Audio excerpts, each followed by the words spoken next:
Halo, selamat sore semua. Dan kami muncul lagi di setiap hari Selasa sore jam 5.15 waktu Indonesia Barat. Artinya waktunya kita berlima, para cowok-cowok yang merasa dirinya ganteng ini, kumpul semua di satu Zoom screen untuk nemenin kamu semua di sore hari ini. Di Facebook Live-nya Selasa Berbagi. Dan ada saya, Joktavianus. Lalu ada orang yang ngintip-ngintip itu siapa sih itu? Mas Kris. Mas Kris, itu di rumah siapa sih, Mas? Tumben? Agak gimana gitu sekarang, agak elok tempatnya. Biasa kita kalau bisa berpindah-pindah mencari tempat yang bebas daripada virus-virus yang sedang beredar saat ini dan semakin banyak. Saya mengisolasi diri. Mewah ya isolasinya ya. Iya nih, agak-agak gimana gitu kan. Oke. Ada Peter Chris, lalu juga ada Raguel Lewi. Halo Pastor L, apa kabar Pastor L? Hey, what's up? Halo semua, aman semua. Oke, lanjut. Dia masih pakai WhatsApp ya, padahal udah pakai Telegram orang-orang. Oh, udah pakai Signal sekarang sih. Lalu ada juga Pastor Dani Gamadi. Wih, tampan sekali hari ini, luar biasa. Coba suaranya sekarang udah lebih enak nggak? Sekarang suaranya coba dites dulu 1, 2, 3, 4, 5, 6 sampai 100. Why do suddenly malu ada L. Suaranya jangan terlalu bagus, nanti nyiptain lagu lagi. Kan susah nanti. Cukup L aja. Makan jeruk lo dia. Makan jeruk biar sehat ya, maklum. Lalu ada Randy Chandra Dinata. Halo Pastor Randy, apa kabar? Halo Bang Jo, halo semuanya. Ya, oke. Bang Jago. Ada Bang Jago. Oke, teman-teman semua, pastinya hari ini seperti biasa di Selasa kita pastinya mengingatkan kamu semua untuk kita berbagi sama orang sekitar kita, teman dekat kita. Kadang-kadang kita ngerasa bahwa kalau kita mau ngejangkau itu, wah kayaknya saya harus ke daerah yang pelosok, sampai ke daerah yang belum terlihat di peta mungkin. Tapi kadang-kadang kita lupa bahwa orang yang harus kita jangkau sebenarnya ada dekat kita. Ya, makanya yuk berbagi hidup, berbagi kebaikan, tapi juga berbagi kabar baik juga buat orang sekitar kita. Tapi kalau misalnya kamu memang punya kerinduan untuk kamu mau berbagi untuk orang-orang atau teman-teman kita, untuk mereka bisa kenal kabar baik yang harus tinggal di daerah pelosok-pelosok, kamu bisa mulai dengan mendonasikan dana kamu ke Pijar TV. Kenapa? Karena apa yang dilakukan oleh Pijar TV hari-hari ini adalah menyiarkan kabar baik ke seluruh pelosok Indonesia supaya saudara kita yang ada di pelosok bisa menyaksikan kebenaran firman Tuhan melalui tayangan-tayangan Pijar TV. Kamu bisa lihat di layar saat ini ada nomor rekening yang sudah terpampang di layar, BCA 5050182121 atas nama Yayasan Pelayanan Media Indonesia. Bukan masalah berapa banyak yang bisa kamu berikan, tapi ini masalah hati. Hati untuk kamu mau berbagi dan menjadi bagian dari Pijar TV agar kita bisa mendukung Pijar TV, bisa menyiarkan, bisa memproduksi program yang menjangkau sampai ke seluruh pelosok Indonesia. Sekali lagi, BCA 5055182121. Lalu, kamu bisa juga saksikan Pijar TV di Transvision, di channel 778, dan juga lewat streamingnya di www.pijar.tv. Nah, kalau misalnya kamu memiliki pertanyaan nih, misalkan pada waktu kamu nonton acara ini, kamu punya pertanyaan, atau mungkin ada permohonan doa, atau bahkan komentar ataupun saran, nomor telepon ini adalah nomor WA ya. Jadi nomor WA ini bisa kamu gunakan untuk kamu bisa sharing, curhat, minta didoain. Ada tim respon Pijar TV yang siap untuk membantu kamu untuk menanggapi apapun yang kamu kirimkan, mungkin kalau kesakan dan curhatan kamu di 0813-8700-7055. Sekali lagi 0813-8700-7055. Dan saat ini juga saya mau undang semua teman-teman untuk mampir ke online shop Pijar TV yang ada terdapat di Tokopedia. Kenapa? Karena saat ini kita lagi ada sale. Wih, kalau kamu merayakan Imlek, wah kita ada Pijar TV sale untuk merayakan Imlek. Kalau misalnya kamu merayakan Valentine, ada juga paket Valentine-nya. Lengkap. Paket Valentine sama paket Imlek nih, nggak cuma warna ini, tapi juga ada warna merahnya. Wow. Sesuai tema sendiri banget tuh. ya. Gila. Dan sama, lihat tuh, ada temperaturnya. Ada ukuran Keren, eksklusifnya, terang bagi Indonesianya, dan ada temperaturnya. Di mana lagi kalau misalnya kamu nggak dapetin di Pijar TV, di online store di Tokopedia. Mantap kan? Mantap. Lihat dong, ini gambarnya ya. Ini baru nih, foto baru nih kayaknya kemarin belum ada. Oh iya dong, saya tahu. Randy mau ngomong gitu, langsung kita bikinin fotonya ya. Wih. Alright, oke, itu dulu informasi hari ini. Thank you banget buat teman-teman, so jangan sampai ketinggalan. Wajib, kudu banget ya. Kalau kamu memang mendukung apa yang dilakukan Kejar TV, datang ke Shop Kejar TV di sana, langsung beli paket 155.000 perak aja. Oke, sore hari ini kita mau ngebahas tentang self-love. Biasanya kalau misalnya ngomongin satu tema nih, kita belum beres kalau misalkan L belum ngomongin definisi dari self-love sendiri. Tapi gue nggak akan nekat dari L dulu deh, biar L tenang dulu, santai dulu gitu kan. Gue justru mau ke Dani dulu deh. Dani Gamadi. Ya, karena Gama lama, nama lengkap saya. Gama lama. Saingan dong sama ibu. Itu ya kali.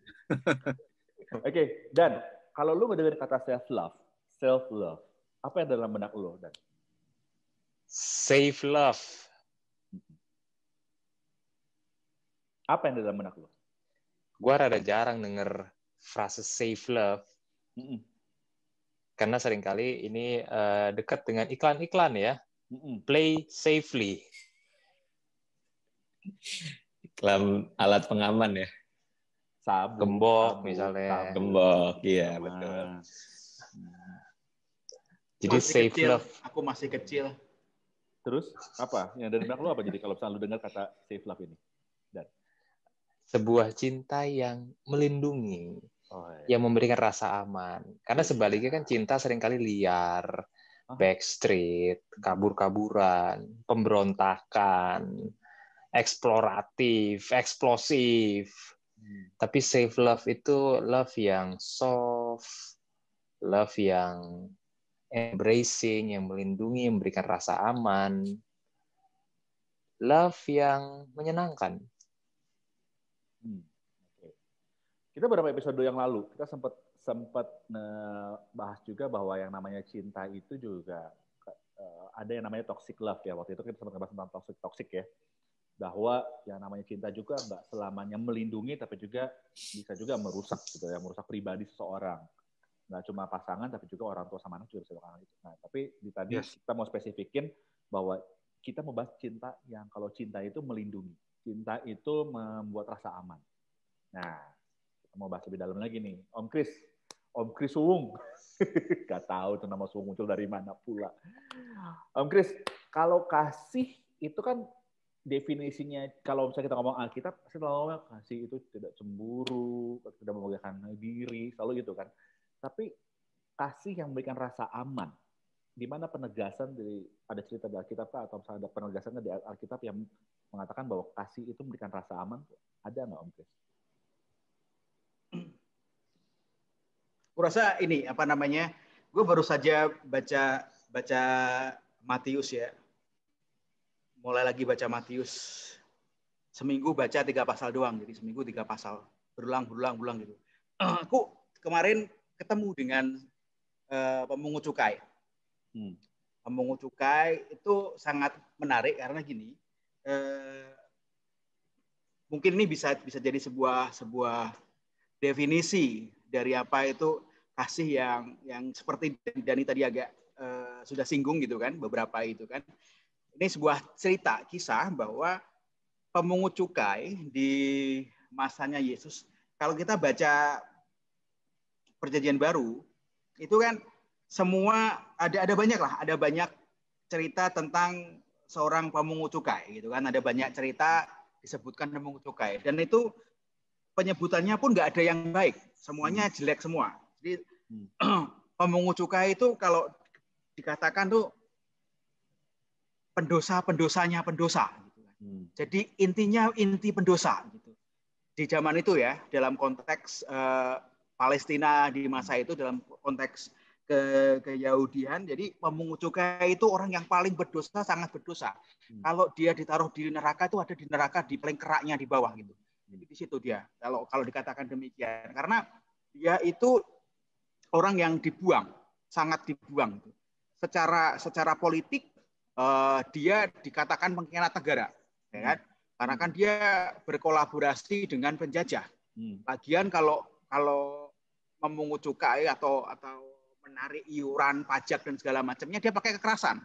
Satpol PP yang dari anak buahnya Herodes ataupun anak buahnya Pilatus itu dikerahkan semua. Kalau tidak digebukin tuh semuanya gitu. Nah, jadi secara agamawi, orang-orang pemungut cukai ini oleh para ahli Taurat dan imam-imam itu juga dibuang gitu kan. Bahkan dikatakan pernah baca tulisan dari Rabi mengatakan bahwa tidak mungkin seorang pemungut cukai itu akan bertobat, akan sungguh-sungguh bertobat. Nah, di tengah situasi yang seperti ini, menariknya itu seorang Yesus yang pada saat dia memanggil para pemungut cukai ini dan makan bersama pemungut cukai, dia sudah terkenal, dia sudah punya nama, tersohor. Makanya pemungut cukai waktu dia panggil Lewi misalnya, bukan Raguel, waktu dia panggil Lewi lagi ngetongin di Kapernaum gitu kan, dibilang ikut aku. Nah si Lewi ini langsung meninggalkan pekerjaannya dan ngikut Yesus. Gitu. Dia meninggalkan pekerjaannya dan kemudian bahkan dia menjadi pengikut Yesus dan menulis Injil Matius. Padahal ini si Matius adalah orang yang paling dibenci di Kapernaum. Kalau dari semua kisah tadi ya. Kemudian satu orang lagi namanya Zakeus. Dia tinggal di Jericho. Dia orang yang paling dibenci di Jericho. Tapi ketika dia bertemu dengan Yesus, dipanggil itu kan, Zakius, Zaki gitu kan, Zaki, turun loh, gua mau makan tempat lo Ki. Nah, Zaki turun gitu kan, dan setelah ketemu Yesus dia ngomong apa? Ini responnya lagi gitu kan, dia ngomong, Tuhan, separuh dari hartaku akan kuberikan kepada orang-orang miskin. Dan kalau ada orang yang aku peras dan aku tipu, aku akan balikkan 4 kali lipat. Nah bagi saya ini cinta, kasih yang Yesus tunjukkan kepada orang-orang yang benar-benar terbuang, gitu kan. Dalam narasi utuhnya gitu, kalau kita bawa ke modern ini, semua sampah masyarakat tadi itu, musuh masyarakat, public enemy, the enemy of state itu kan, orang pemungut cukai ini yang dibenci masyarakat, tapi Yesus mau memanggil dia dan ngajak makan. Itu kalau bukan sebuah cinta, nggak mungkin. Dan cinta itu menyelamatkan orang-orang yang dianggap sampah itu tadi. Meskipun gini ya, meskipun walaupun kita setuju ini cinta, menurut saya ini cinta menyelamatkan, tapi dan self love ini, tapi cinta ini penuh resiko. Resiko bagi yang mencintai dan resiko bagi yang dicintai juga. Tetapi arahnya menuju kepada keselamatan tadi. Nah itu kalau saya lihat seperti itu. Kira-kira demikian Mas Yo. Setuju. Kalau gue sih ngelihatnya konteksnya adalah kalau betul kita mengasihi atau mencintai seseorang atau mengasihi orang lain, berarti konteksnya adalah kita juga bukan selfless, bukan jadi orang egois, tapi selfless. Jadi peduli sama orang lain, keselamatan orang lain itu jadi lebih penting gitu loh. Iya, nah, iya. Sekarang ini konteksnya gini. Di Indonesia ini sekarang ini lagi santer banget ngomongin tentang vaksin. Ya kan, ngomong tentang vaksin. Orang bingung. Banyak Perdana Menteri itu ya, Thailand itu. Hah? Bukan. Itu vaksin. Vaksin itu yang suka lewat di kota tuh ada warna biru, vaksin. Alah, vaksin. Siapa lagi? Nah, ngomongin tentang vaksin, ya. Ada polemik gitu loh, ada polemik di vaksinkah, nggak divaksinkah gitu loh. Ada beberapa orang yang malah seperti itu. Nah, ini ada pertanyaan masuk, dibilang gini Bapak Ibu, mohon penjelasan mengenai vaksin yang sebentar lagi kita sebagai rakyat Indonesia akan terima, dan hal ini apakah tepat atau gimana? Sebab nanti gue minta El nih untuk bisa bantu jawab El ya. Sebab ada banyak berita yang beredar dan ngebuat khawatir, terutama umat yang kita layani daerah. Mohon maaf sebelumnya, saya mendapatkan banyak informasi, memang dihimbau untuk nggak terima vaksin. Ada himbauan malah untuk nggak terima vaksin. Karena yang disampaikan bahwa itu ada hubungan dengan antikris. Gimana El? Tadi kita bahas bahwa yang namanya ngasih itu melindungi. Nah, sekarang ada kontradiksi kayak begini nih. Gimana? Nomor satu, ini bagi gue sendiri secara personal, ini dari apa yang gue pelajarin tidak ada hubungannya sama sekali dengan antikris. Karena vaksin itu banyak orang nyambungin bahwa ini kayak tanda binatang itu kan, ya kan? Yang tanda di dahi dan di tangan kanan. Satu, vaksinnya jelas nggak ditanda di dahi dan tangan kanan. Di sini kok. Nomor satu, tempatnya udah beda gitu. Dan kedua, gue sangat mempercayai bahwa salib selalu lebih kuat dibanding chip. The cross is more powerful than chips. Jadi bagi gue takut chip gara-gara antikris itu sama aja kayak penghinaan sama karya Kristus menurut gue. Itu nomor satu. Dan yang keempat, gue juga mempercayai bahwa gue belajar bahwa itu kan dari kitab Wahyu ya. Itu kan dari kitab Wahyu 13. Itu kan sebenarnya adalah lawan dari Wahyu 14. Bahwa Tuhan juga punya tanda buat anak-anaknya sendiri. Dan tandanya juga di dahi, yaitu tanda nama anak dan bapak gitu maksudnya. Jadi menurut pendapat gue dari apa yang gue pelajarin, apalagi kitab Wahyu itu penafsirannya nggak mudah. Oke? Sangat nggak mudah penafsirannya. Artinya bahkan minimal kalau yang belajar kita pasti tahu minimal ada 4 penafsiran, 4 metode, 4 sudut pandang penafsiran. Satu, preteris yang percaya bahwa ini sudah terjadi 2000 tahun yang lalu. Ada yang percaya bahwa ini historis, bahwa ini berbicara soal sejarah. Ada yang bilang ini idealis, bahwa ini sebenarnya cuma alegori pertempuran antara baik dan jahat. Yang keempat baru futuris. Nah, tapi yang kita perlu ngerti, yang futuris ini yang rata-rata orang sering dengar. Nah, tapi yang kita perlu ngerti adalah itu cuma nyentuh fisik. Dia tidak bisa nyentuh spiritual seseorang. Kemurtatan menjadi seperti Kristus pun adalah sebuah perjalanan. Jadi kalau dari saya sendiri akan pakai vaksin itu. Sama sekali nggak ada masalah. Itu tidak akan bikin saya masuk neraka, tidak akan bikin kamu binasa, tidak akan bikin kamu jadi setan. Kenapa? Karena salib selalu lebih kuat dibanding chip. Udah itu aja sih. Nah itu dia. Nah, gue mau nanya sama Randy nih, Ren. Tadi kita udah dengar apa yang tadi bilang kan. Tapi sedihnya justru banyak perlawanan soal vaksin ini dan konspirasi vaksin ini jadi bagian dari antikris. Banyak yang datang dari komunitas Kristen, anggapan ini. Berangkat dari pembahasan tadi Mas Kris tadi. Nah, apakah self love yang dialami oleh Zakheus dan murid-murid Yesus teraplikasikankah di komunitas Kristen di masa modern ini? Ya sebenarnya sayangnya sih ya, apa yang membuat komunitas-komunitas Kristen itu membuat suatu himbauan untuk menolak vaksin, kalau boleh saya katakan, dan tadi El juga sempat bilang bahwa itu lahir dari penafsiran yang salah dari kitab Wahyu gitu kan. Wahyu itu selalu diidentikan tanda 666 itu antikris, lalu chip. Padahal sebenarnya arahnya bukan ke situ. Kalau di kitab Ulangan kan juga Musa juga bilang bahwa Taurat Tuhan itu harusnya seperti tanda di dahi dan juga di tangan gitu kan. Dan itu bukan tanda yang secara literal ada, tapi benar maksudnya adalah bagaimana Taurat itu bisa menguasai pikiran dan juga mempengaruhi apa yang kita lakukan dengan tangan kita kayak gitu.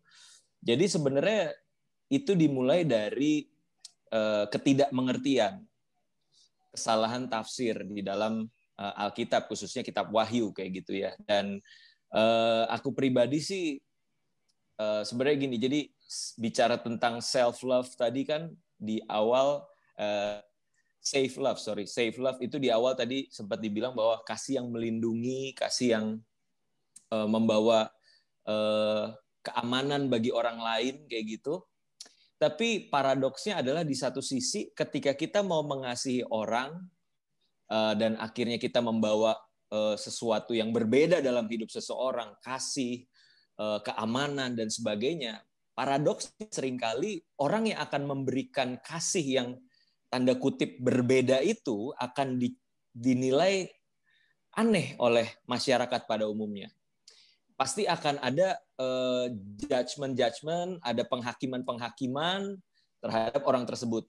Kayak gitu. Kita mulai misalkan dari Tuhan Yesus sendiri. Ketika Allah yang berinkarnasi jadi manusia aja, dia harus meninggalkan kenyamanannya, dia harus meninggalkan zona nyamannya, nggak cari aman sama sekali, punya potensi untuk difitnah, disalah mengerti, dihina bahkan oleh manusia gitu loh. Tapi toh karena Tuhan mengasihi kita, dia tetap memilih untuk mati buat setiap kita. Dan secara hitung-hitungan manusia ya jelas itu bodoh, tanda kutip. Bukan tanda kutip, malah literally bodoh. Karena ngapain Tuhan harus meninggalkan surga, mati di kayu salib, bagi orang-orang yang belum tentu membalas kasihnya.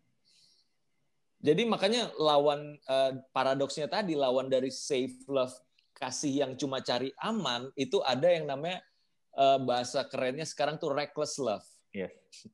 Kasih yang kesannya cerobok, kesannya nggak mikir panjang gitu. Tapi itulah kasih. Dan kalau kita tarik ke adanya pro kontra tentang vaksin dan sebagainya, apalagi kalau udah menyangkut soal keimanan, orang-orang Kristen yang mengasihi sesamanya dan memilih untuk divaksin, pasti akan ada kontroversi dari orang-orang lain yang juga akan bilang, lu berarti kurang iman lu. Berarti lu lebih memilih untuk ikutin apa kata dunia, apa kata antikris dibandingin apa kata Tuhan. Kamu lebih memilih untuk hidup nyaman daripada menderita demi nama Tuhan, kayak gitu. Ya, satu, kita bisa simpulkan tadi ya bahwa ada salah tafsir di sana.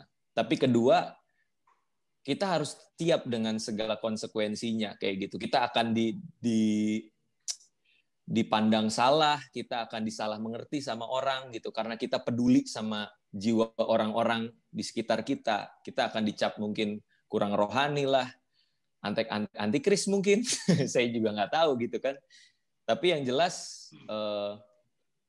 itu konsekuensi yang harus kita ambil ketika kita memilih untuk mengasihi. Di satu sisi kita memberikan keamanan bagi orang lain, tapi di sisi lain kita pun akan punya kecenderungan kehilangan keamanan kita. Kita akan dibawa keluar dari comfort zone kita demi kasih kita kepada orang lain. Gitu sih Bang Jo. Ya, benar-benar. Karena salah tafsir itu bisa jadi masalah. Nih, Dan Gamadi nih. Karena gini loh Dan, pemikirannya. Ini sampai jadi concern pemerintah kita kan. Sampai ada himbauan khusus dari pemerintah kepada umat Kristen untuk nggak nolak vaksin dan mendukung program pemerintah memberikan vaksin sama rakyat. Nah, gimana kita sebagai influencer nih bisa ngasih himbauan yang bijak kepada banyak orang yang masih punya pola pikir ngehubungin vaksin sama antikris atau ngehubungin vaksin sama timeline akhir zaman untuk kita bisa menjadi warga negara yang baik? Iya, emang kekhawatiran antikris sudah datang, sudah dekat, dan sudah menyusun rencana, itu selalu terjadi ya di tiap dekade misalnya ya, tiap berapa tahun sekali pasti ada afiliasi, orang ini adalah antikris, gerakan itu adalah antikris, dan segala macam. Sehingga sebetulnya ketakutan ini cukup wajar kita alamin, karena ini bukan pertama kalinya sesuatu itu dikaitkan dengan itu erat dengan antikris. Dan salah satu yang kaitan sangat erat dengan antikris adalah tentunya kan katastrofi ya, kehancuran yang besar-besaran. Nah, waktu orang kena COVID kan orang berpikir kan, ini kenapa bisa jadi global begini nih? Iya, betul. Is it natural, secara natural menyebar begitu aja dari Wuhan, atau ini dibikin sama manusia gitu ya? Tapi kan kita tahu ketika dicek DNA-nya, proteinnya itu nggak ada protein asing. Jadi kalau ini adalah virus buatan, kelihatan di protein di dalam DNA-nya itu ini fabricated gitu loh, dibuat. Tapi kalau enggak, maka kelihatan ini memang virus yang natural gitu adanya. Nah, tapi yang jadi mengerikan adalah ketika pandemi ini jadi global. Dulu kita takut SARS, tapi kan SARS cuma sekian ratus orang yang kemudian jadi korban. Tapi ini udah sekian juta orang. Apa yang ada di baliknya? Nah, ketakutan itu mendorong kita untuk kemudian punya berbagai spekulasi. Dan ketakutan ini antikris itu ketakutan yang global juga. Bahkan kayak beberapa negara, pemimpin agamanya, Moldova misalnya, itu minta terus-terusan, ini pemimpin kekristenan di Moldova, gereja ortodoks Moldova, minta supaya pemerintah tidak mewajibkan orang-orang Kristen untuk diberikan vaksin. Bukan mereka takut orang-orang Kristen itu kemudian meninggalkan Tuhan, tapi mereka tidak mau mengikuti satu kewajiban yang kemudian sebenarnya membuat mereka tuh takluk pada kepemimpinan yang akan datang yang super power yang akan menguasai dunia. Nah kan kita, kalau membaca wahyu sebagai nubuatan pada sesuatu yang belum terjadi. Kalau yang zaman dulu, kalau satu kan yang tadi El bilang preteris kan ini semua udah terjadi di abad 1. Tapi kalau pembacaan kita futuris ke depan, maka ini belum terjadi, maka ada ketakutan di satu hari nanti kita harus pakai sebuah tanda untuk bisa berdagang segala macam kan. Jadi kalau teman-teman takut dengan hal ini hal yang sangat wajar gitu loh. Nah, sebetulnya perlu ditakutkan banyak ya, bukan cuma vaksin, 5G juga, handphone kita juga, pembayaran cryptocurrency juga gitu kan. Itu semua bisa punya ciri-ciri kepada dipakai oleh antikris ini yang membatasi kita segala macam. Tapi bedanya gini, pertama vaksin ini emangnya ada chipnya atau enggak sih? Kan yang kita takut adalah hidup kita nggak bisa bertransaksi, kita nggak bisa beli, dan hanya dikontrol oleh satu mata uang global yang semua orang harus punya sama, dan tunduk pada satu pemerintah yang kayak Wahyu ajarin kan. Kan nggak ada. Ada barcode-nya nggak? Waktu itu Erick Thohir bilang, ada barcode-nya. Ingat ya, rame banget tuh sampai viral videonya. Ternyata barcode-nya di mana? Bukan habis disuntik ditato, enggak. Di botolnya untuk tahu keluarga ini sudah terima. Kalau nggak kan ibu pakai kertas kan, dicontreng gitu loh. Oh ini sana RT 3 RW 4. Tapi nggak pakai barcode, cetit. Oke, keluarga ini sudah, mana sudah, untuk memastikan semua orang dapat. Nah, karena kalau kita misalnya sekarang takut sama vaksin, kita realistis lah. Kita umur 6 bulan udah divaksin. 12 bulan divaksin, 2 tahun divaksin. Kita udah vaksin flu, polio, apalagi sih namanya itu ya. Selupa lah singkatannya, DPT, segala macam. Kita udah terima vaksin gitu loh selama ini. Jadi sebetulnya vaksin itu vitamin, imun, untuk bikin badan kita kenal, punya pengenalan virus-virus yang ada, dengan dimasukin lagi pengenalan. This is not new. Ada gerakan orang anti-vaxxers di Amerika, kan sama sekali nggak mau vaksin, karena vaksin dianggap bisa begini-begitu. Tapi vaksin ditemukan oleh orang-orang yang memang menyelamatkan kemanusiaan. Ahli biologi, siapa namanya? Itu anak Tuhan juga dari gereja juga. Yang pertama kali nemuin vaksin-vaksin ini untuk bikin hidup kita bisa lebih panjang, bisa lebih sehat. Nah, kalau mau ditarik soal antikris, Louis Pasteur, thank you very much. Ada di Bandung tuh. Bener ya Om Joy ya? Iya, deket tol. Waktu keluar tol itu kan. Nah, jadi kalau mau dikaitin sama antikris, jangan vaksin lah. Terlalu jauh lompatannya. Masih banyak yang lain. Vaksin saya nggak ada chipnya, nggak ada elektronikanya, dan tidak mengontrol hidup kita, dan nggak bikin kita belanja segala macam gimana, gitu kan. Tapi saya memahami kalau ada ketakutan bahwa sooner or later misalnya akan ada kuasa yang besar yang nguasain, gitu kan. Tapi come on, vaksin mah kita udah dari umur 5 udah divaksin. 5 bulan. Oke. Nah, El, grand design dari kondisi akhir zaman sepertinya kan akan dimulai dari kondisi pandemik ini. Mungkin saat ini kita bisa bilang, kalau, nah ini ada pertanyaan yang masuk nih, ada tulisannya di layar ya. Nah, pertanyaannya bilang ini, grand design dari kondisi akhir zaman sepertinya akan dimulai dari kondisi pandemik ini. Mungkin saat ini kita bisa bilang kalau vaksin corona tidak ada sangkut pautnya dengan antikris jenisnya. Tapi kerangkanya sudah terlihat ke arah sana. Di mana saat ini kalau orang mau pergi harus pakai surat, bebas COVID kan. Nah, jangan-jangan, kata dia gini, ini baru awal yang mungkin baru 5% aja. Progres sampai nanti akan datang masa yang lebih dari ini. Bisa aja di tahun ke depan, dunia akan terus dilanda kondisi yang lebih parah. Pandemi corona ditambah pandemi yang penyakit lain, misalnya perang, kacauan ekonomi dunia, kelaparan di mana-mana. Dan ini ngebuat setiap orang cuma bikin dirinya sendiri dan kasih jadi tawar. Dan memang kalau akhir zaman itu pasti akan datang. Hanya waktunya aja ya kita nggak tahu. Nah, gimana kita nyikapi ini di sosial kita ya? Nyambung dari tadi apa yang Dani tadi sama jelasin, pertanyaannya nyambung nih sama apa yang ditanya sama pemirsa kita di Pijar TV nih.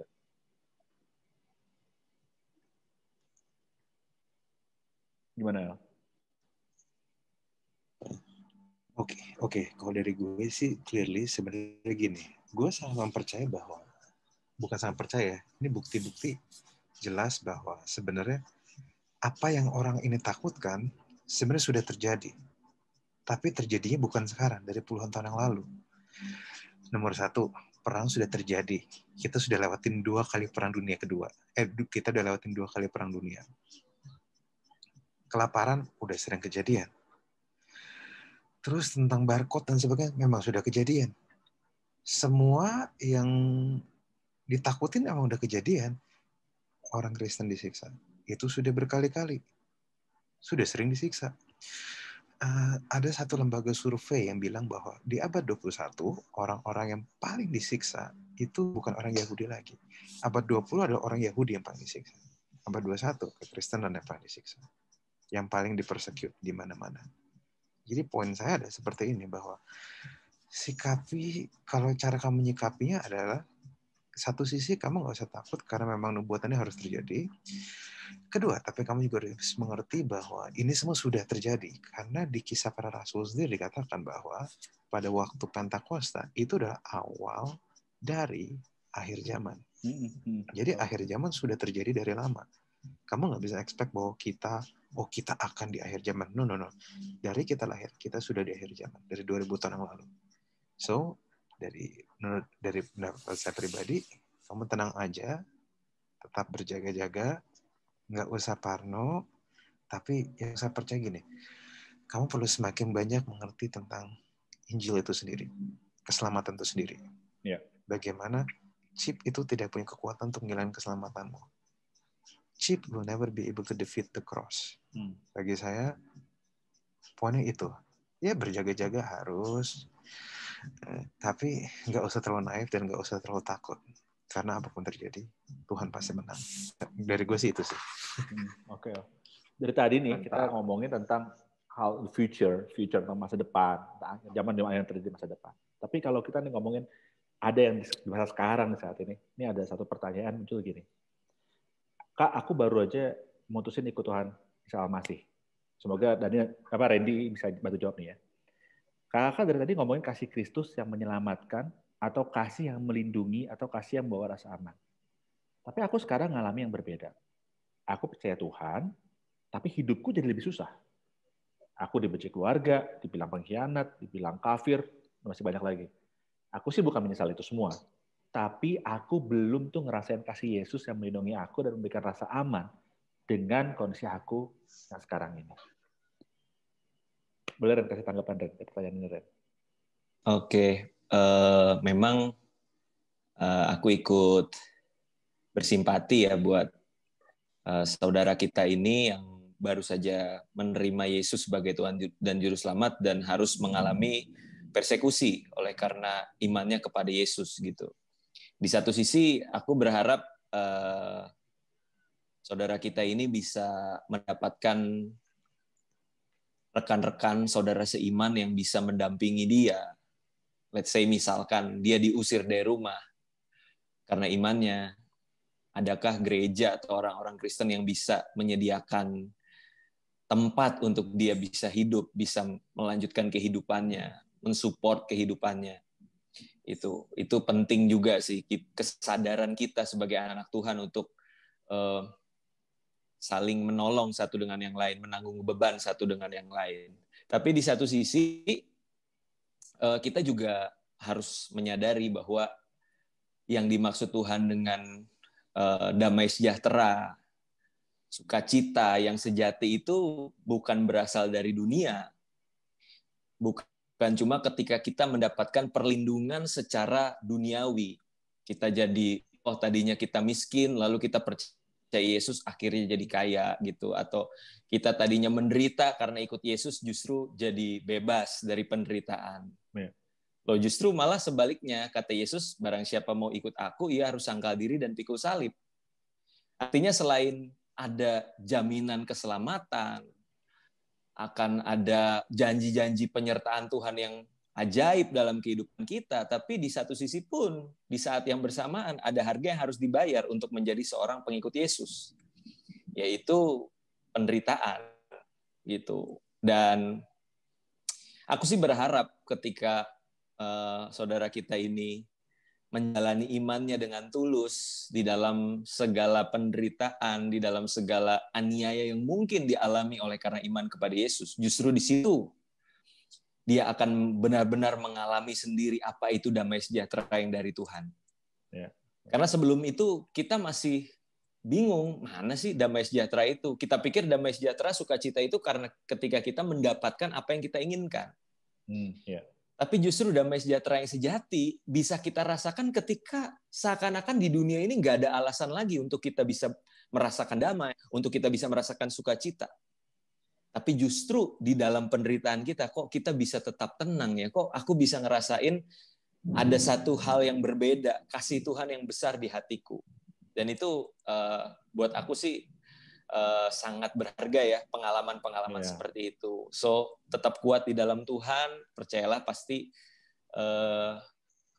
ada berkat rohani yang akan kamu dapatkan di dalam iman kepada Yesus. Selamat berjuang ya. Ya, beneran. Thank you banget. Memang yang kalau kita ngedengar hal seperti ini kan, kita ngerasa bahwa wah, kita sebagai sesama tubuh Kristus kita harus bisa membantu dia gitu kan ya.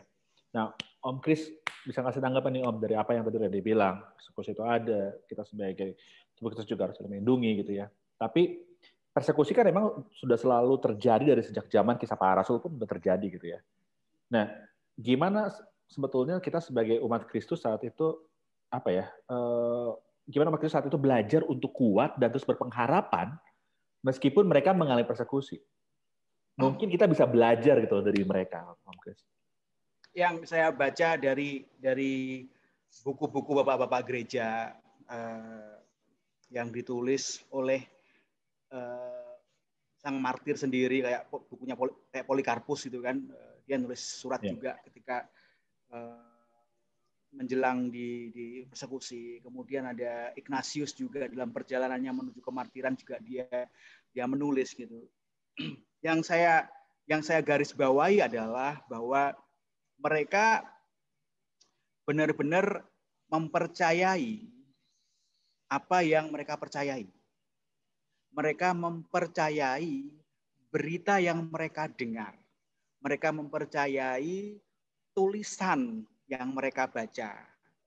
Maksud saya, mereka mendengar berita tentang Injil Kerajaan. Mereka mendengar berita tentang Yesus Kristus. Mereka membaca tulisan-tulisan para rasul, surat-surat para rasul. Mereka membaca nubuatan-nubuatan tentang Mesias yang digenapi dalam Yesus. Mereka sungguh-sungguh membacanya. Dan tidak hanya itu, mereka menghidupinya. Dan saya rasa hal inilah yang membuat mereka, para pendahulu-pendahulu kita itu benar-benar berani menghadapi apa saja, gitu kan. Tidak harus dia nantangin, tapi ketika itu terjadi mereka tidak menghindar. Bahkan Polikarpus sendiri kan juga ketika disuruh, udahlah kamu udah tua, nyangkal dikit aja terus besok balik lagi ke imanmu itu, karena orang nggak tega, ya. Tapi dia tidak gitu kan.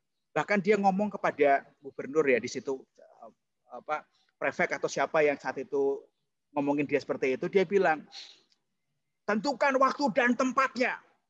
Kalau kamu ingin mendengar tentang Yesus Kristus dan iman yang kumiliki, aku akan memberitakannya kepadamu. Aku akan menceritakannya kepadamu.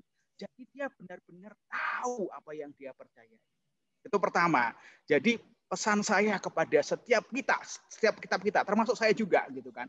Kalau kita tidak sungguh-sungguh mengerti yang kita percayai, belajar sungguh-sungguh gitu kan tentang iman kita dan juga sejarahnya, belajarlah sehingga ketika itu datang, ketika semuanya datang dalam bentuk yang berbeda-beda, kita masih bisa tetap berdiri teguh seperti para martir yang menurut kita gitu kan. Tidak hanya orang-orang besar saja.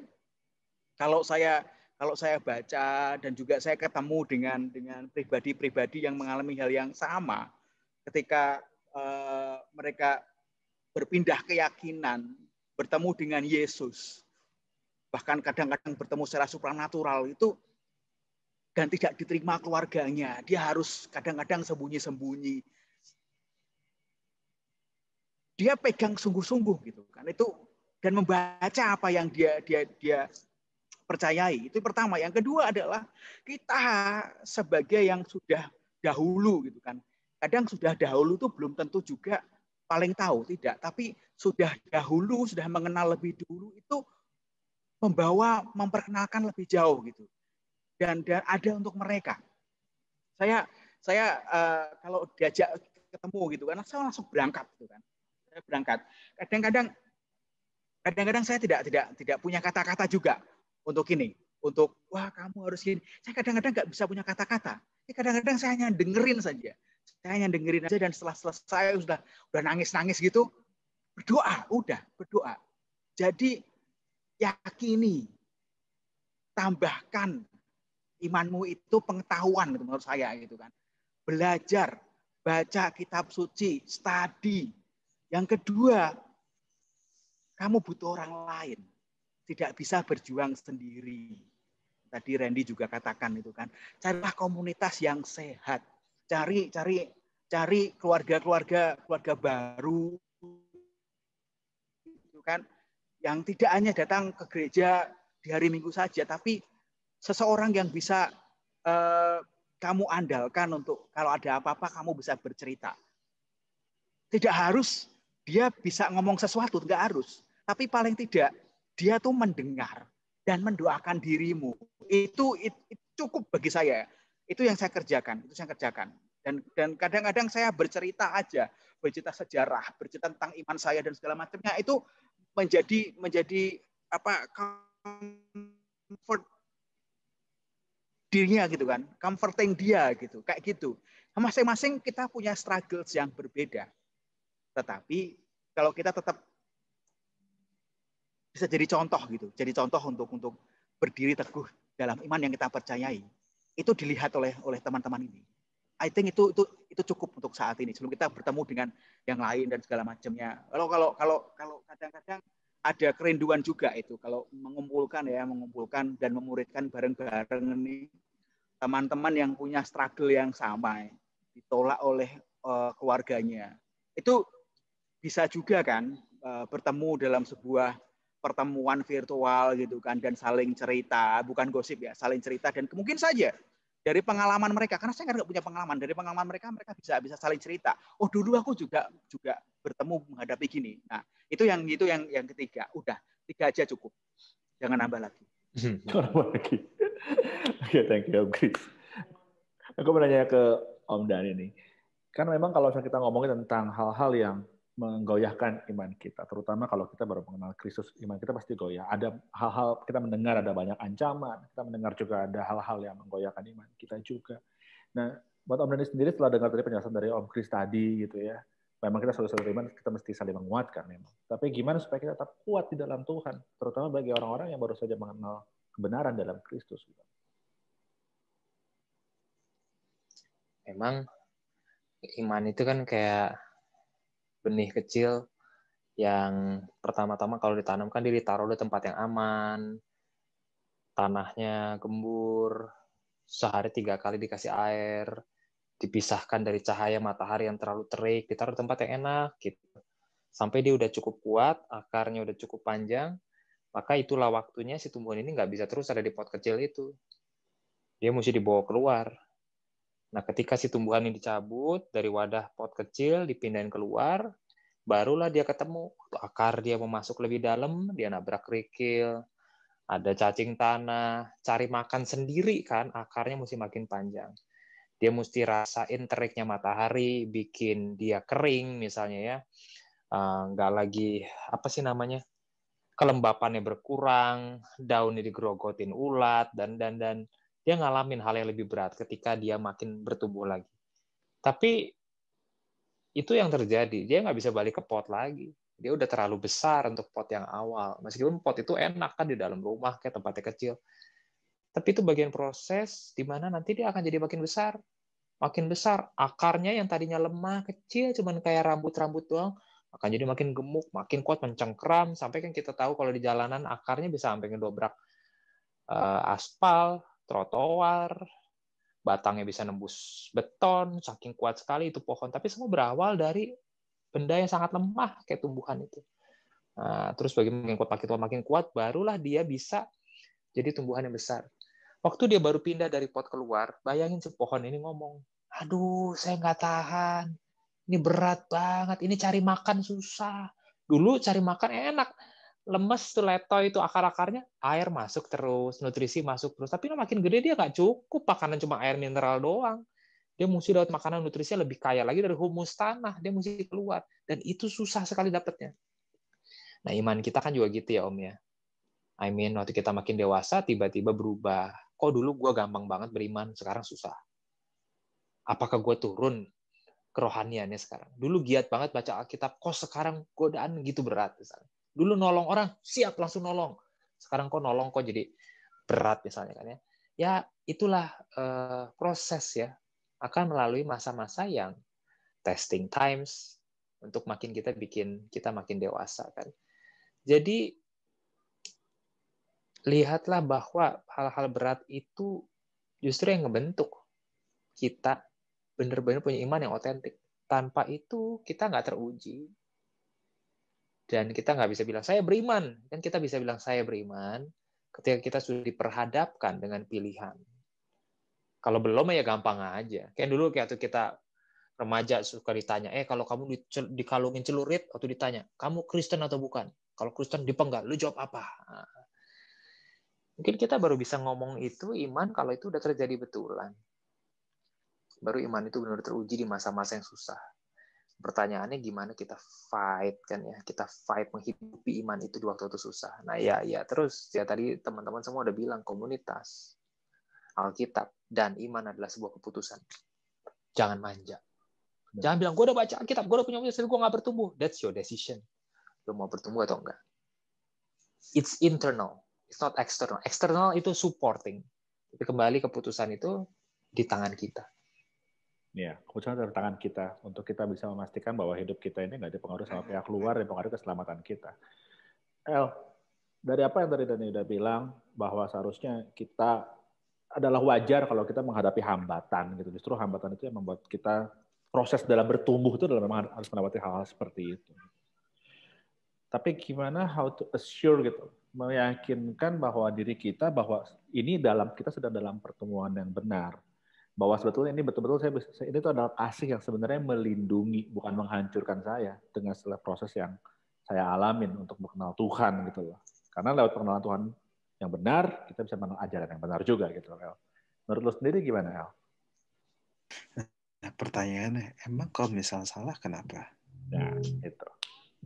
Soalnya gini, gue mempercayai gini bahwa dalam kehidupan gue sama Tuhan sekalipun, kadang salah itu biasa. Gue bisa bikin salah. Gue bisa ngambil keputusan yang salah. Bahkan bisa berada di situasi yang salah. Tapi satu yang gue percaya tentang Tuhan. Tuhan selalu bisa bawa kembali ke jalan yang benar. Kayak GPS. GPS itu kita pakai GPS juga kadang kita suka nyasar. Kita kadang suka nyasar. Tapi gue percaya belajar bahwa pada waktu gue pakai GPS pun pas nyasar dia balikin lagi. Kuncinya cuma satu. Di dalam keputusan yang kita ambil salah atau benar, jangan sampai GPS-nya mati. Itu aja. Yang penting hubungan sama Tuhan yang konkret itu jangan sampai terputus.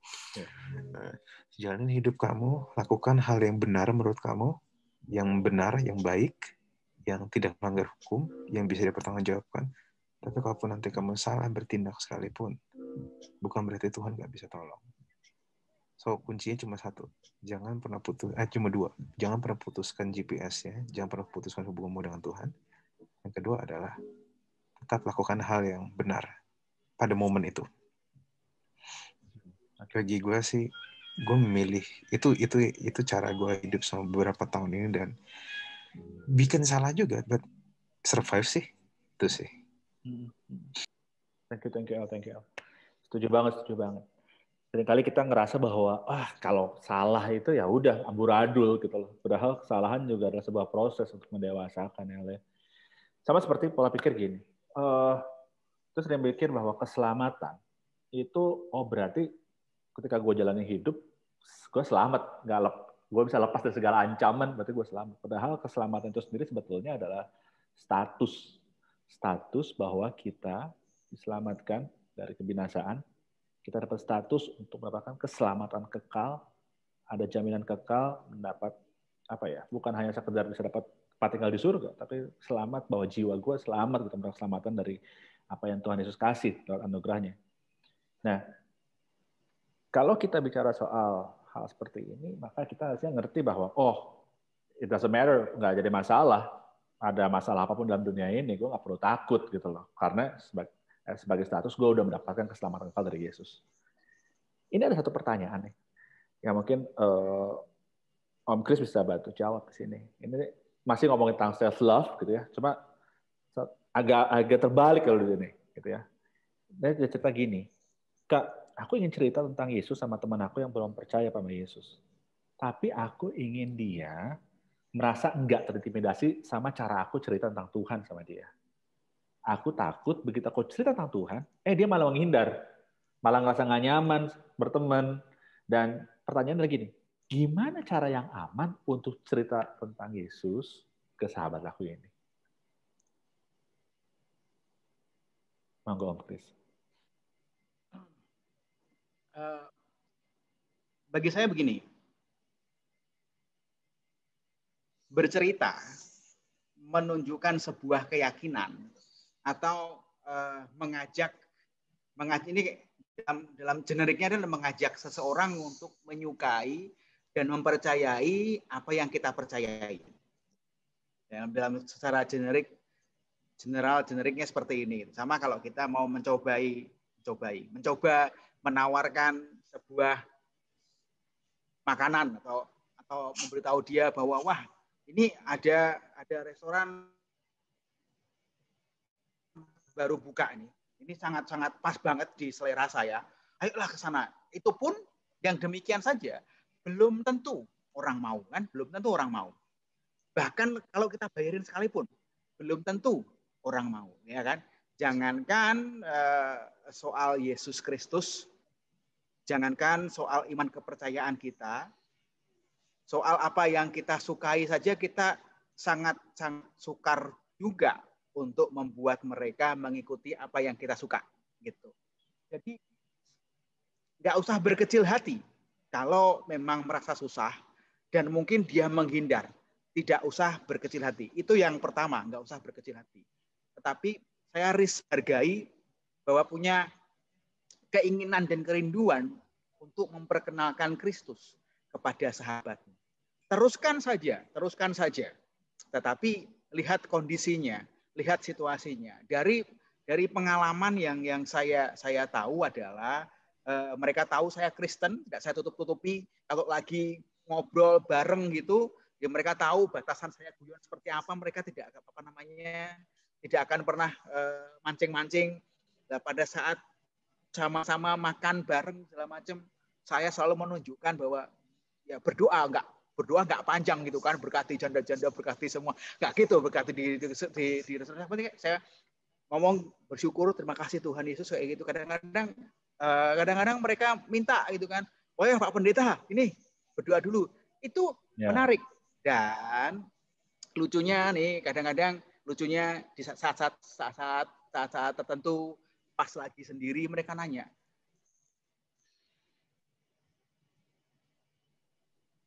Oke, ada yang mau nanggepin dulu mungkin dari apa yang Om Chris tadi sempat share? Mungkin ada yang mau nyambungin dari apa yang tadi nanggepin apa yang Om share, apa Om Chris tadi share tadi?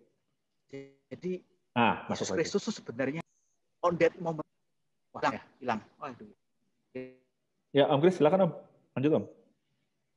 Oh ya, jadi seperti itu akan tiba waktunya. Saya sering tiba waktunya untuk memperkenalkan Kristus. Kadang-kadang seringnya, bukan kadang, mereka nanya, jadi Yesus buatmu itu seperti apa sih? Kalau Yesus Tuhan itu bagaimana sih? Nah, hal seperti itu. Jadi meanwhile, sementara ini ya, perlengkapi diri kita dengan segala hal tentang Yesus Kristus. Artinya, kenali Tuhanmu, kenali Tuhan kita, kenali imanmu. Sehingga pada seperti Petrus bilang itu kan, pada tiba-tiba gitu kan, suatu saat kamu dituntut atau dipertanyakan imanmu, kita siap gitu kan. Di suratnya Petrus ngomong begitu kan. Nah, di masa-masa ini persiapkanlah diri kita. Banyak belajar, ikuti seminar di Pijar TV, webinar, ikutin semuanya itu. Ada banyak itu webinar Pijar TV yang bisa memperlengkapi Anda. Dari Pak Bambang, Pak Esra Soru, kadang-kadang teman-teman yang Pastor Dani dan juga Pastor El juga punya materi di Pijar TV. Perhatikan itu, pasti akan diperlengkapi oleh mereka. Akan tiba saatnya. So, saya simpulkan, yang pertama, jangan berkecil hati. dan jangan putus asa meski dia menghindar. Yang kedua, tetap tunjukkan bahwa dirimu adalah cinta Tuhan, dirimu adalah orang Kristen. Itu. Ketiga, persiapkan dirimu. Persiapkan. Suatu saat pasti akan ditanyakan. Mereka pasti akan penasaran. Ya. Mengapa kamu punya cara hidup yang seperti ini? Ya. Kenapa kok Yesus terus yang ada di hatimu dan segala macamnya? Dah, selalu 3 dari saya. Oke. Ada yang nanggepin nggak? Om Daniel, silakan tadi apa yang tadi udah disampaikan sama Om Chris tadi. Mungkin ada yang mau nyambungin. Dani mungkin? Iya, memang ya sering kali menyebalkan adalah kalau kita punya teman yang berusaha mengubah kita kepada imannya dia, gitu kan? Apapun, siapapun itu memang menyebalkan. Dan ya kita tahu ada cara-cara pendekatan orang-orang Kristen yang bisa sangat annoying gitu ya. Zaman dulu kan evangelism itu door to door. Ketok-ketok, apakah Anda tahu apa itu neraka? Neraka seperti apa? Apakah Anda tahu kalau Anda mati seperti apa gitu kan? Ada zaman di mana orang akan tercelikkan atau dengar itu, mikir, oh iya ya, saya selama ini nggak pernah mikir. Tapi ada hari ini mungkin cara-cara tersebut nggak pernah masuk. Bukan nggak pernah, lebih sulit untuk mempenetrasi perasaan seorang untuk kenal Tuhan. Aku ada 2 paling kalau tadi Mas Pastor Chris 3, aku 2 sederhana aja. 1 adalah ceritain kesaksian kita. Jadi bukannya, makanya kamu harus begini, tapi aku ngalamin ini. Dan waktu kita hidup bersama-sama dengan Tuhan, ada aja cerita tentang kita dan dia. Yeah. Nah, itu kadang-kadang kita bisa share sederhana. Dan kesaksian itu sifatnya netral. Kesaksian tidak menyerang, kesaksian tidak terdengar seperti menggurui, enggak. Kesaksian itu kan cuma cerita. Gue baru ngalamin begini. Wah, Tuhan tuh ternyata baik ya. Gue udah pikir mujizat tuh gak pernah ada loh. Tapi bisa aja Tuhan bukain jalan. Wah, gue seneng banget. Energinya kan keluar. Karena itu kesaksian pribadi. Itu personal story. Energinya keluar. Kesannya keluar. Dan biar dia tangkep. Orang tuh gak bodoh. Orang gak harus kita suapin. Makanya, 1, kamu harus tahu Tuhan tuh begini. Enggak, dari cerita. Itu udah powerful. Yang kedua, waktu kita nginjilin orang, kita sayang gak sih sama dia? Seringkali kita kayak lagi jualan barang. Kamu percaya Tuhan nggak? Kalau dia enggak, kita tinggal langsung. Kayak sales ya? Tapi kalau dia iya, kayak sales, transaksional. Cuma kan penginjilan adalah bentuk tertinggi dari rasa sayang kita pada orang itu kan. Jadi caranya juga lain gitu loh. Kita pingin dia kenal Tuhan, masuk dalam keluarga Allah. Nah, kita emang sayang sama dia. Nah, dengan dorongan sayang itu, pendekatan kita akan berbeda. Kita bukan lagi menangin target sales jualan kita mesti habis. Tapi kita lagi mengasihi dia. Oke. El, ada tambahan El? Dari apa yang Randy bilang tadi El? Apa yang Randy? Dani. Ada yang bilang? Gue sih sangat setuju sama apa yang Dani bilang. Jadi bagi gue, the best evangelization is relationship. Kalau dia nggak terima, ya udah. Kalau terima bagus, tapi tetap ngasih dia, tetap, karena kita nggak pernah tahu apa yang orang masa depan terjadi di masa depan. Kita nggak bisa taruh titik di mana Tuhan taruh koma. Seringkali kan kita sering kayak gitu kan, suka taruh di mana Tuhan masih taruh koma. Kayak Demi bahwa saya udah nginjilin dia, terus dia nolak, kayak masuk neraka. Oh enggak, belum tentu. Sekarang nolak, kita nggak tahu di masa depan kayak gimana. Siapa tahu yang dia dengar itu jadi sesuatu yang relevan bagi dia. Siapa tahu di bertahun-tahun kemudian dia malah makin kepikiran. So, kunci saya adalah just be a good person. Jadi orang yang baik, beritakan, beritakan. Yang penting, saya percaya kalau misalnya kamu teman baik sama dia, teman baik akan mau dengar hal-hal penting kok. Apalagi kalau teman baik. Yes. Apalagi kalau kamu jadi jelas dari awal ngomongnya bahwa cerita gini karena gue sayang. I want to be with you nanti di masa depan. Di langit baru, bumi baru. Ya, paling gitu aja sih. Thank you. Udah 1 jam, tapi kalau gue boleh simpulin dari apa yang tadi kita udah bicarain, self love itu bicara tentang bukan hanya sekedar kita bicara tentang kita sendiri yang bisa selamat gitu loh, tapi itu juga peduli sama keselamatan orang lain. Karena kasih itu melindungi, kasih itu memberikan rasa aman dan rasa nyaman buat orang lain. Sebagai contohnya aplikasi yang paling mudah kayak sekarang nih keadaan Indonesia mau ributin soal vaksin gitu loh. Padahal kalau kita mikir tentang orang lain, kita bukan memperdebatkan tentang ajaran atau mungkin ancaman yang belum tentu benar juga, karena kita ngomongin tentang hal yang masa depan, lalu kita bawa ke masa sekarang dengan pemahaman yang berbeda, dan akhirnya kita ribut soal pengajaran atau doktrin yang kita sendiri belum benar-benar yakin. Padahal kita harusnya memikirkan tentang orang lain, tentang kehidupan orang lain, keselamatan orang lain. Dan vaksin, kita divaksin itu adalah salah satu contoh bahwa kita mau orang lain juga bisa selamat, orang lain juga bisa jadi sehat, karena saya sehat karena sudah divaksin, dan kita semua sebagai warga yang sudah mengenal kebenaran itu juga memberikan contoh seperti itu ya, vaksin. Dan kita bicara soal bahwa kalau keselamatan itu nggak dipengaruhi sama apa yang terjadi di luar, karena keselamatan itu bicara tentang diri kita. Kalau ada masalah yang terjadi, itu adalah bagian dari journey, bagian dari perjalanan untuk kita bisa menjadi orang yang bisa bertumbuh. Justru setiap hambatan yang terjadi justru membuat kita jadi semakin kuat sebetulnya. Dan keselamatan itu bukan masalah bukan masalah, oh gue selamat nih, gue bisa sehat, kuat, itu berarti selamat, berarti gue benar-benar terjun dalam Tuhan. Keselamatan adalah ngomongin soal status, kita sudah selamat ke dalam Kristus. Dan penginjilan bukan ngomongin soal ngejar target ya, tapi penginjilan itu bicara soal bersaksi, bercerita tentang kabar baik supaya orang ini bisa mendapatkan keselamatan sama seperti yang kita dapatkan. Nah, makanya tadi juga Peter Chris sudah sempat ngomong juga, kalau misalnya kamu pengen tahu tentang belajar lebih banyak tentang pelajaran yang baik, kamu bisa ikutin nih salah satu webinarnya dari Bapak Pendeta Rasul. Kamu tinggal masuk aja klik pendaftarannya di garis diskusi online PJR TV. Oke? Nah, thank you banget buat teman-teman. Jangan lupa untuk kita terus berbagi, karena apa yang kita bagikan atau yang kita berikan, kita sedang membantu PJR TV untuk bisa menyebarkan kabar baik ke seluruh pelosok Indonesia. Dan ya, intinya kita harus jadi contoh. Thank you banget buat Peter Chris, buat Dani Gamadi, thank you buat Peter L juga, dan ada Mr. Randy yang hilang dari layar. Thank you banget buat kita semua yang bisa memberikan terbaik buat para pendengar kita hari ini, buat para pemirsa PJR TV juga hari ini. Jangan lupa untuk ikutin terus Selasa Berbagi setiap hari setiap hari Selasa 5.15 waktu Indonesia Barat. Pastinya supaya kita bisa ngerti, oh ya, kadang-kadang saya punya pemahaman yang salah. Thank you sekali lagi buat Randy, L, lalu juga Dani, dan juga Chris bersama kita. Dan saya, terima kasih buat teman-teman semua. God bless. PJR TV, salam terang bagi Indonesia.